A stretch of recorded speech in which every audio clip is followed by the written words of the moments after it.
John, tell me a little bit about what you do at the Hurricane Center. Sure. We got a great team at the National Hurricane Center. There's about 10 of us, and I'm one of those 10 that focus on issuing tropical cyclone forecasts in both the Atlantic and East Pacific basins. So we are watching the tropics like a hawk from May 15th through November 30th, watching for areas that might develop into tropical cyclones. And if we get one of them, then we're issuing a track, intensity, size forecast, and all of the associated watches and warnings to try to protect the public and all of the things that they damage. John, you mentioned May 15th, a new date there that you guys started issuing these outlooks, right?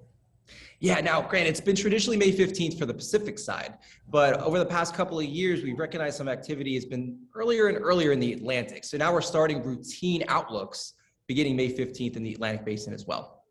So I know we have the World Meteorological Organization's hurricane conference or meeting, I guess, coming up later this month. Is there any possibility that we might see a hurricane season shift to that May 15th date too, or are we going to keep June 1st for now?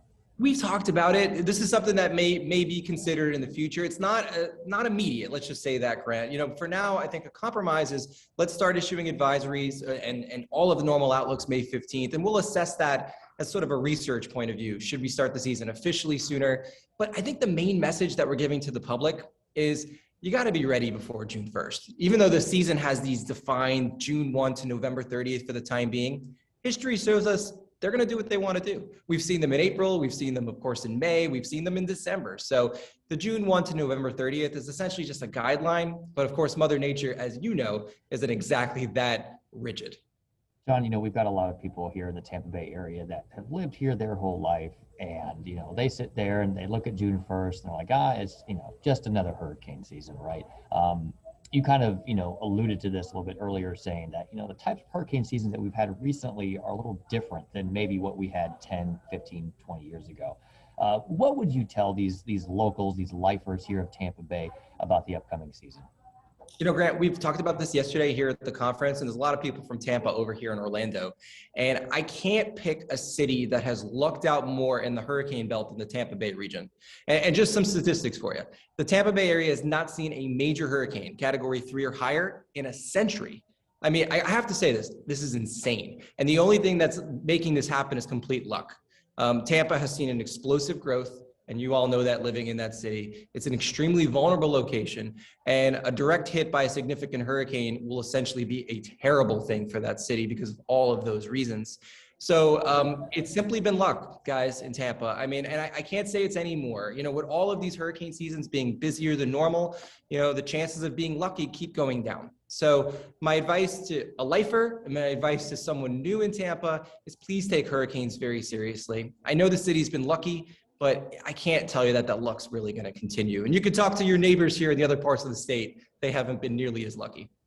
John, you know, obviously, you know, people who have lived here, you know, they might have some idea of how to put together a hurricane kit or how to prepare. They've seen the specials that we put on TV. They've seen the different conventions that we have. What about the new person to town? Hurricane season might be a little scary to them. What are some things that they can do to at least get started to make themselves and their families feel a little bit more secure in their new home? Yeah, great question. And, you know, in Florida, we're getting all these population sources from different regions and some regions that don't see hurricanes. So first thing I'll say is please don't panic. You know, panic is not productive in any way. There's just a few things you need to do to protect yourself. And if you do them and follow through ahead of time, it'll take the stress away. The first thing you need to do is know if you live in an evacuation zone. So you can talk to your neighbors that have been there a while. You can look it up through various websites and just see if you need to do anything in terms of evacuating. So if you're in evacuation zone A in some counties or number 1, then think about a place you might need to go if you're told to evacuate. That's sort of the first thing to do. Second thing to do is think of your home. What could you do to better protect it? Do you have good shutters? Could you invest in impact windows? You know, things like that. Do you have good insurance to protect your home financially? That's sort of the next checklist I would do. Then the third is if you're able to stay in your home and you're not in an evacuation zone that's very high on the list, then think about the supplies you'll need. What do you need for 3 days without power or water? So a lot of water on hand, batteries, flashlights, various food that you might, for example, foods, peanut butter and jelly always seem to work, things like that. And if you kind of get those checklists done ahead of time, the stress goes away. I live in Florida with you guys, we go through this exercise every May. If you do that, I think you'll be much more relaxed going through the process, and then you'll become a Florida pro like the rest of us. It only takes one hurricane season to become a pro, doesn't it? We get veterans pretty quickly down here. What are some myths? A lot of times people think, oh, I don't live along the coast, I don't need to worry about it. What are some other things that people need to kind of get out of their head about hurricanes and the threats that hurricanes bring? Yeah, great. This is a great question. Because hurricanes are one of these complex things that come with packages of hazards, right? So obviously when people think of hurricanes, they think of wind, and that's reasonable. And they may think of storm surge, like being on the coast, all these big waves and the water coming in off the ocean. But, historically, we know that rainfall is a huge problem, and that could spread well inland. We've seen this in so many circumstances. Like, for example, last year, Ida made landfall in Louisiana, and the largest loss of life was not in Louisiana. It was in the Northeast US due to the flooding rains associated with that system. So tropical cyclones, obviously, we know they're wet. And here in Florida, we think we can handle rain. But if we're talking, we're gonna get 20, 30, 40 inches of rain in a few days. Even our topography here can't handle that. Even our land use can't handle that. So, think of more than just wind with tropical cyclones. Think of the rain, think of even tornadoes that happen. So try to focus on the package of hazards, and I think that'll steer you in the better direction. That's a good note. I mean, rain is heavy, and anywhere that it can rain, it can flood, right? You got it. Let me ask you this. I know that science is still developing. We're still understanding more about how climate change is impacting tropical cyclones. Can you talk a little bit about that and how we might be dealing with different types of tropical systems than what we may have decades ago?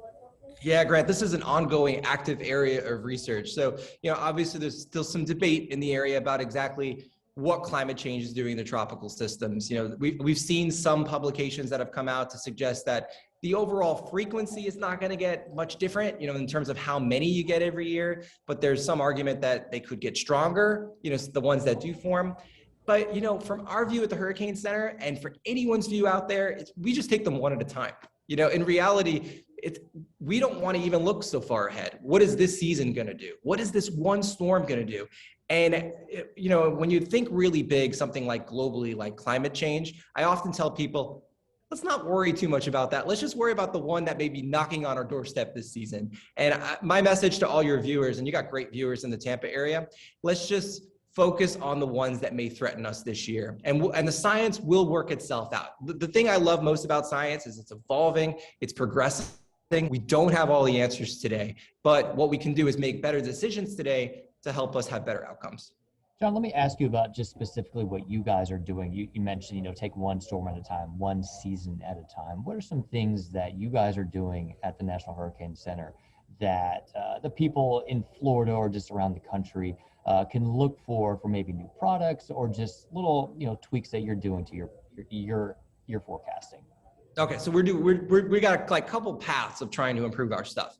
So one I'll say is we spent a lot of time, as you know, trying to make the forecast better and better. And when it comes to making better track forecasts, we have made steady gains over the decades. And just to give you an example, our track forecasts today are about 70 to 75% better than they were about 20 years ago in 2000. So, we're really proud of that.